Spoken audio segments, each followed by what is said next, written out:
think now you have to step back and look at what have we built. And the web, yeah, is a nice open platform, but for example, we built Twitter. What does Twitter do? Some experiments suggest that people are 10 times more likely to tweet something angry than something loving. And what about retweeting? You know, what makes somebody retweet? You know, when was the last time you saw somebody retweet, "This is the most balanced and fair argument I've heard in this discussion so far"?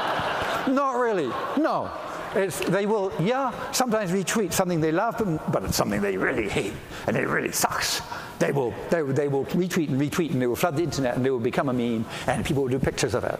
And so the question for the people who design Twitter is this okay? Are you okay with this? And have you thought about how? And is this necessary? You design Twitter. Okay, this Twitter was a project. It is a project. It's not over because you can tweak Twitter. You can analyze Twitter. We should be having huge numbers of scientists, and there are quite a few, but there should be more, looking and just understanding what happens when in the user interface when you retweet, and saying, if we were to just take off retweet and add, you know, suppose we add 6 emoji icons and we make them do kind of different things, and we allow them to, so that could we capture the nastiness? The people have suggested using AI to actually trap people who are being really nasty, who are bullying feminist bloggers, for example. I know, you know, the Twitter has said they're onto that, trying to use AI for it. But one of the interesting things is, you know, Twitter's a system. It's designed.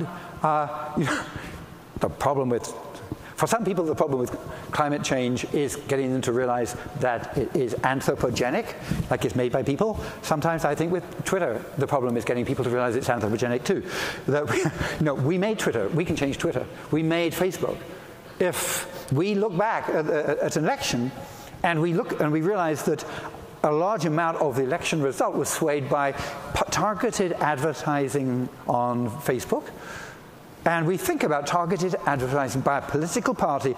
So if a political party does targeted advertising on Facebook, they split the community into 32 different groups by demographic of completely different people, and then they can send a message to all the people with kids saying, we are going to so support education, we love kids, and they can send messages to the people who don't have kids saying, we're going to cut back, we're going to fund all this stuff by cutting back the education budget. And they can send those as targeted advertising out with complete impunity because there's no accountability. Okay, Facebook is a system. I think Mark Zuckerberg has recognized that this is an issue, and I think that Facebook is a company which does try to change things. And I think what's possible is come another election, we could just say at the regulation level or the Facebook level, he could say, targeted advertising on Facebook should be a no.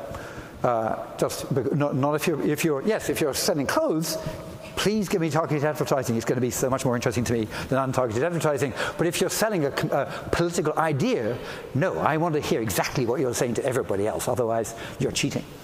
So it's good for commerce. It's bad for democracy. This is, in a way, this is the third part of the systems we build. When they're viral systems out there on the net, they start with creativity, they explode using collaboration, and then it's understanding the consequences. The consequences sometimes it's sometimes just the process of time. Sometimes we realize as people use this over time, the way they use it ends up changing. But sometimes it's the process of scale, when a huge number of people use it. So in a way, you remember emergent properties. Remember that, in fact, you can imagine that the gas around us is a whole bottom of billiard balls. There's a model of a gas where you think of it in physics as billiard balls. And then you do some math called statistical mechanics, where you say, well, if it were made of billiard balls and they all bounce into each other like billiard balls, what would happen? The answer is, well, actually, it would be just like a squishy gas.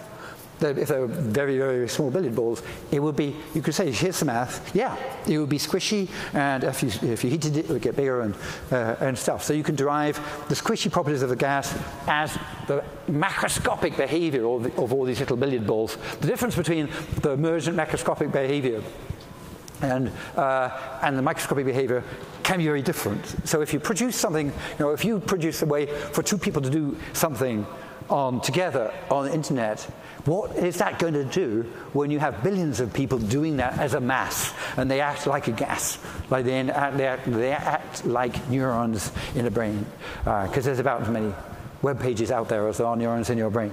It's a very, very complicated system, right? You can't imagine what a brain will do just by looking at the way two neurons interact. It's hard to imagine. So what I designed was a way for when you click on a link, I just made it so that when you click on a link, you get to somebody else's page. You can make a link, and you can choose who you make the link to. And there was a sort of process there whereby I would want to link to good stuff because I would want you to think of my page as being a valuable page, because I want you to link to my page because I want lots of links to my page, because I want lots of readers because I love readers. And that's what drove the web. Before advertising even, it was just kudos, readers, the click, the little counter going on at the bottom of the web page. So that, to a certain extent, there was a mechanism there which led from the design of I can make a link to the blogosphere will become something really cool. Whenever you make something, that lesson is here. Don't just plan for the project as a short for its initial the initial project as you see it. Imagine everybody used it. Try to work out, maybe call in people with different skills, mathematicians, physicists, sociologists.